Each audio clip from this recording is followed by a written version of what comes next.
meditation. It's part of our Meditation a Day series. Every day of the year, we bring you a meditation. Sundays, they're silent meditations, and we invite you to go in, meditate on your own. Teri and I'll be behind scenes, and we'll come back and join you in about 25 minutes, share with you what we experienced. The other days of the year, they're all guided meditations and they're all live. So we invite you to join us. We're so glad you're here. So take a few moments, settle in, meditate your own way, and Teri will play you some music. We'll be back in about 25 minutes. Thank you.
Wow.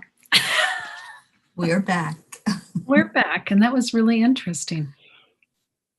Yesterday, Teri and I did our very first Angelic Gem certification class training. And during that experience, we invited in one at a time 12 divine beings.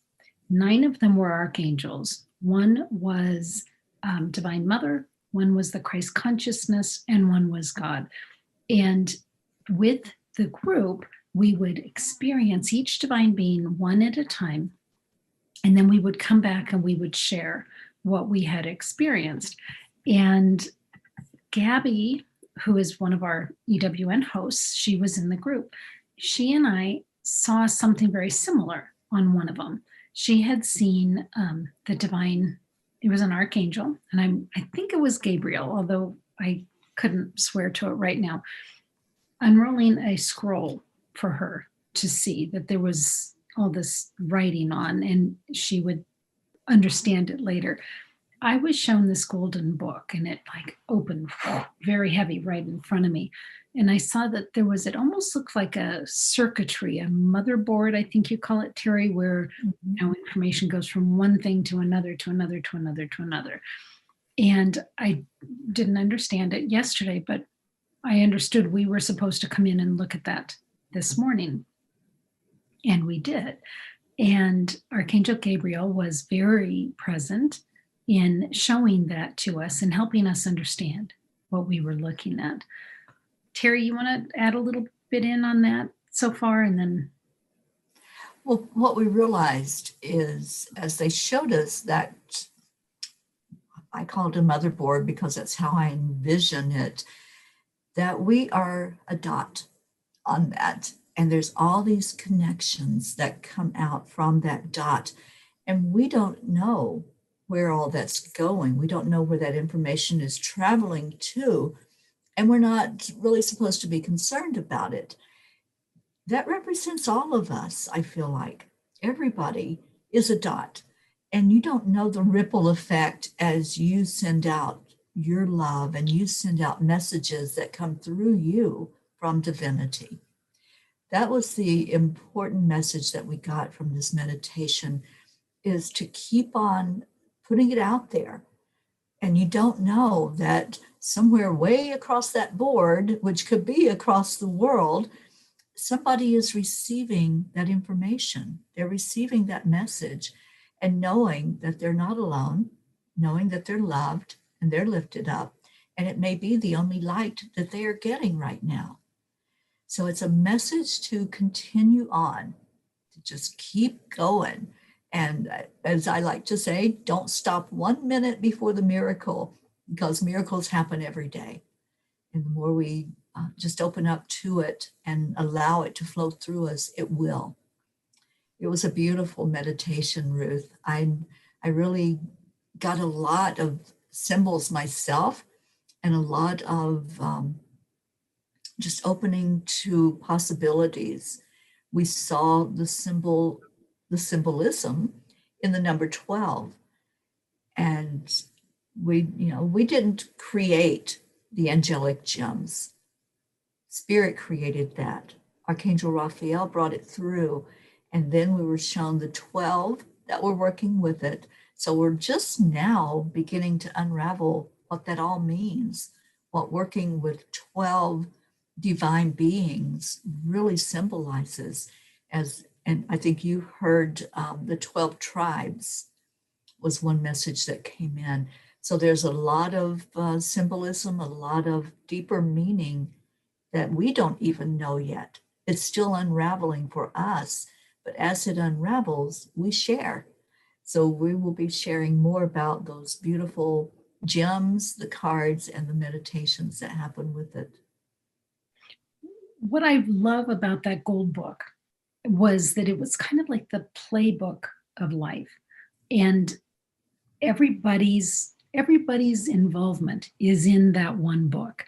And you can see where, like Teri said, your actions impact somebody else. But what's interesting is looking forward in the book, it's blank, But what we saw was that there were splotches of color in the future, and the color represents one of the nine archangels or the Divine Mother or the Christ consciousness or God, and their willingness to work with us to create, to experience a certain thing. And we heard that our free will is what determines what's going to be in those pages. We are, Teri and I are living lives guided by spirit, but we absolutely have free will, as do all of you. And so it's our actions that are going to determine what is filled in these pages. And it was really kind of fascinating because Archangel Gabriel showed us a couple pages back, and there were some spots that were empty. And there were different colors that we know were associated to the different archangels. So one of the empty ones, there was a green one that was empty, that meant that Archangel Gabriel, no, sorry, Ariel, Archangel Ariel was willing to work with us on something and ready to work with us on something, and we didn't take advantage of it. And we know exactly what it was that we didn't do. So we're going to do that in the future. There was a yellow spot that was there that was open, and it was Archangel Raziel, ready and willing to work with us. And Teri and I put some time into it, but we didn't take it to fruition. So we know that there were some opportunities to have a greater impact in the past that we didn't fully take advantage of. And we will do that in the future. There was also a purple one, which represents Divine Mother to us, that she was ready to come to the table. And we see exactly what it is. We didn't do it at the time, and we'll do that in the future. But just kind of fascinating to me to see that in this playbook of life, there's times we didn't take full advantage. And so there were some circuitry things that never happened that could have happened had we done that. So we can't have regret for that because we can't go back, we can't change it, but we can do it in the future. So I guess with that, we say to you, if there's something that you are feeling driven, guided to do it. Please do it, because there's circuitry, there's relationships, there's impact, they're waiting to happen. And it's relying on you doing your thing. So again, no guilt. We all have free will, but if you're feeling driven, go ahead and do it and see what the end result is. Yeah, and you may think it's too late. It's never too late. So if you had a nudge, if you had something that was kind of, you were mulling around and you thought, this is something I need to be working with and doing something about, do it. Like Ruth said, just take that step. It's a fresh year, a fresh start, and just make it the very best experience that you can have this year. We're so glad you're here with us. Teri, I adore you. I can't imagine walking through life without you. So thank you for being here with me. And if any of you are interested in what we're talking about with the angelic gems and the divinity, we'll put in the comment section and we can go back in and put it in the description, how to access information on the angelic gems. If it's calling to you to experience those, please let us know. Reach out and we can get those to you. Or if you're interested in doing the certification course, we can do that as well. But I can tell you, the more we work with the energy of those gems and the energy of the spiritual divinity supporting those gems, it is fascinating and it's life-changing. It really is. And Ruth, I'm just so honored to be here with you at Enlightened World Network. Thank you for all that you do in the world. And I just want to remind everybody today is the last day of the 12 days of EWN. There's programming every hour on the hour. You can tune in and find something positive this day, and we pray that you do so. Thank you all for joining us today. Beautiful. Thanks, Terry. All of our friends here at Enlightened World Network, we love you. Thank you for being here. And boy, do we look forward to this coming year with you all. So take good care.